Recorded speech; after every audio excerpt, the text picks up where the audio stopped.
We all know the story.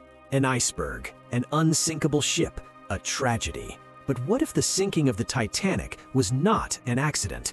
What if it was a cold-blooded assassination to pave the way for the Federal Reserve? Meet J.P. Morgan, the most powerful banker in America. He actually owned the Titanic. He was scheduled to be on its maiden voyage. He even had his own private suite, but at the very last moment, he canceled his ticket. He said he was sick, yet he was seen in France, perfectly healthy, enjoying his mistress. But who did get on the boat? 3 men: John Jacob Astor, Isidor Straus, and Benjamin Guggenheim. They were the wealthiest men in the world, and they shared one thing in common. They were the main enemies of the Federal Reserve. They used their power to block the creation of a central bank. J.P. Morgan knew that as long as they were alive, his plan would fail. So the trap was set.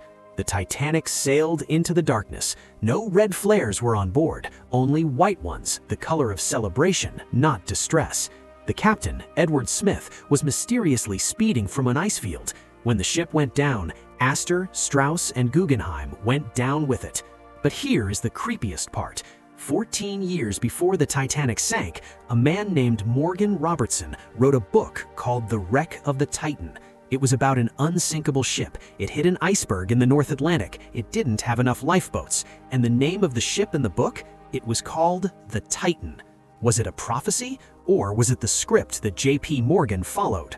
J.P. Morgan was safe on land. Exactly 1 year later, in 1913, the Federal Reserve was created. The opposition was gone. The bank that controls the world's money today was born from the icy grave of the Titanic. Coincidence? Or the ultimate hostile takeover? Subscribe to Capital Noir.